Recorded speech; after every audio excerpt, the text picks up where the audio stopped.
AP ఎన్జీఓలు సమర సంఘం పూరించారు. సమస్యల పరిష్కారానికి ఉద్యమానికి వెళ్లాల్సిందే అని నిర్ణయించారు. విజయవాడలో నిర్వహించిన ఏపీ ఎన్జీఓ విస్తృత స్థాయి సమావేశంలో పలు కీలక నిర్ణయాలు తీసుకున్నారు. ప్రస్తుతం యూనియన్ నేతలు మీడియాతో మాట్లాడుతున్నారు. లైవ్ ద్వారా చూద్దాం. స్కీమ్ అని పేరు మార్చి ఒక్క బిల్లు కూడా పేమెంట్ అవ్వటం లేదు. మా దగ్గర నుంచి అయితే రికవరీ చేస్తున్నటువంటి పరిస్థితి. అదేవిధంగా మరి జిల్లా పరిషత్తులో పనిచేసేటువంటి రికార్డ్ అసిస్టెంట్లకి సంవత్సరాల తరబడి వాళ్ళు అదే కేడర్లో ఉన్నారు. అదేవిధంగా మరి హెల్త్ డిపార్ట్మెంట్లో ఉన్నటువంటి ఏఎన్ఎంలకి యాప్లు బెడద ఎక్కువైపోయింది. మరి దాన్ని కూడా తీసేయాలని అనేక దఫాలుగా చెప్పాము. చెప్పిన కొద్దీ 2 యాప్లు ఎక్కువైపోతున్నటువంటి పరిస్థితి ఉంది. కాబట్టి ఈ మధ్యకాలంలో ప్రభుత్వం మాకు ఇవ్వాల్సిన డిమాండ్లు ఇవ్వకపోగా సర్ప్రైజ్ విజిట్లు అని చెప్పేసి ఉద్యోగులను సస్పెన్షన్లు చేసి హెల్త్ డిపార్ట్మెంట్లో భయభ్రాంతులకు గురి చేస్తున్నటువంటి పరిస్థితి. కాబట్టి ప్రభుత్వం మరి ఒక పక్క నుంచి ఎన్నికల నోటిఫికేషన్ వచ్చేటువంటి పరిస్థితి ఉంది. ప్రభుత్వం దగ్గర చిత్తశుద్ధి కనబడతలేదు. మా రాయితీలు రావటం లేదు, మా పిఆర్సీలు రావటం లేదు. ఆల్రెడీ ఇచ్చినటువంటి పిఆర్సీకి సంబంధించిన మరి ఎరియర్స్ ఈరోజు కూడా లేనటువంటి పరిస్థితి. అలాగనే కాంట్రాక్ట్ ఉద్యోగుల్ని రెగ్యులరైజ్ చేస్తామని చెప్పారు. ఇప్పటికి 6 నెలలు గడిచిపోయింది.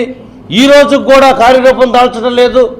ఎప్పుడు 1949లో పెట్టినటువంటి ఆఫీస్కి సంబంధించినటువంటి ఇది ఎప్పుడు పెట్టారు, ఈ పోస్ట్ ఎప్పుడు శాంక్షన్ అయిందని పేపర్లు ఎత్తుకుతా ఫైనాన్స్ డిపార్ట్మెంట్ అనేక రకాలైనటువంటి ఆక్షేపణలతో మరి కాంట్రాక్ట్ ఉద్యోగులు రెగ్యులరైజ్ చేస్తా ఉన్నటువంటి ముఖ్యమంత్రి గారి యొక్క మాటల్నే ఫైనాన్స్ డిపార్ట్మెంట్లో ఉన్నటువంటి అధికారులు పెడచెవుని పెడుతున్నారనేది మాత్రం ఇది స్పష్టం.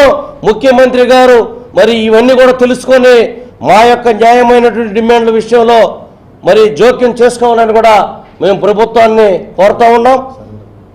అయితే ఇవాళ సరెండర్లు 3 సంవత్సరాల మంచి ఉన్నాయి. పోలీస్ డిపార్ట్మెంట్లో వాళ్ళకైతే వాళ్ళ పరిస్థితి అగమ్యగోచరంగా ఉంది. ఇవాళ టీఏ రానటువంటి పరిస్థితి, ఆఫీసులో ఉన్నటువంటి పేపర్లు కూడా సప్లై కానటువంటి పరిస్థితి. కాబట్టి ప్రభుత్వం ఎటు వెళ్తుందో కూడా తెలియనటువంటి పరిస్థితి ఉంది. గత్యంతరం లేనటువంటి పరిస్థితుల్లో మాత్రమే మరి దీనికి ప్రభుత్వే మూల్యం చెల్లించుకోవాలి తప్ప మరొకటి కాదు. అలాగనే అవుట్సోర్సింగ్ ఉద్యోగుల యొక్క పరిస్థితి 23% మాతో పాటు పెంచారు. ఇవాళ వాళ్ళకి ఉన్నటువంటి మరి రేషన్ కార్డులు లేవు, వితంతు పెన్షన్ లేవు, వికలాంగుల పెన్షన్ లేవు, మరి మినిమం శాలరీ కూడా వాళ్ళకి రానటువంటి పరిస్థితి. కాబట్టి వాళ్ళ జీవనం చాలా అగమ్యగోచరంగా ఉంది. అలాగనే ఇరిగేషన్ డిపార్ట్మెంట్లో ఉండేటువంటి లస్కర్ల పరిస్థితి, కాంట్రాక్ట్ లస్కర్లు, అవుట్సోర్సింగ్ లస్కర్లు, అలాగనే టైం బేస్డ్ లస్కర్లు, అలాగే part time full time contingent employees వాళ్ళ ఎన్నకు కూడా జీతాలు రావటంలా.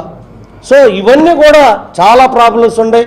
వీటన్నిటిని కూడా మరి సిఎస్ గారికి మరి నోటీస్ ఇవ్వాలనుకుంటాం. కాకపోతే మాకు ఇంతకుముందే జియోడి నుంచి మాకు గ్రూప్ ఆఫ్ మినిస్టర్స్తో రేపు మీటింగ్ జరుగుతుందని చెప్పారు. మరి ప్రభుత్వంతో చర్చలకి వెళ్తాం.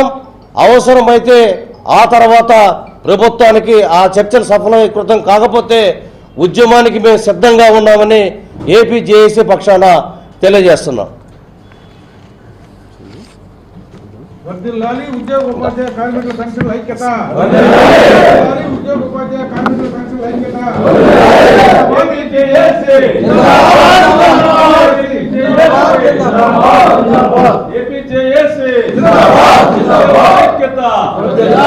ఉపాధ్యాయుల ఐక్యత, కార్మికుల ఐక్యత, పెన్షనర్ల ఐక్యత. జిందాబాద్. AP JAC. Print and electronic media మిత్రులకి నమస్కారం. మరి ప్రధానంగా ఈరోజు ఏపీ జేఏసీలోని సభ్య సంఘాలు రాష్ట్రంలో ఉన్నటువంటి 13 లక్షల వేతన జీవులకు సంబంధించినటువంటి సమస్యలన్నీ కూడా గత 5వ తేదీన క్రోడీకరించినటువంటి దానికి అదనంగా అనేకమైనటువంటి సమస్యలు మరి ఏపీ జేఏసీలో మరి ఉద్యోగ సంఘ నేతలు తెలియజేయడం జరిగింది. మరి ఆ మేరకు చైర్మన్ గారు చెప్పినటువంటి విధంగా ఉద్యమ కార్యాచరణను రూపొందించుకొని రాష్ట్ర ప్రభుత్వానికి నోటీసు సమర్పించి ఉద్యమ శంఖారావం పూరించాలని చెప్పి ఏపీ జేఏసీ పక్షాన సిద్ధం కావడం జరిగింది. రాష్ట్ర ప్రభుత్వాన్ని మేము ఒకటే అడుగుతా ఉన్నాం. ఈరోజు రాష్ట్రంలో ఏవైతే రాష్ట్ర ముఖ్యమంత్రి గారు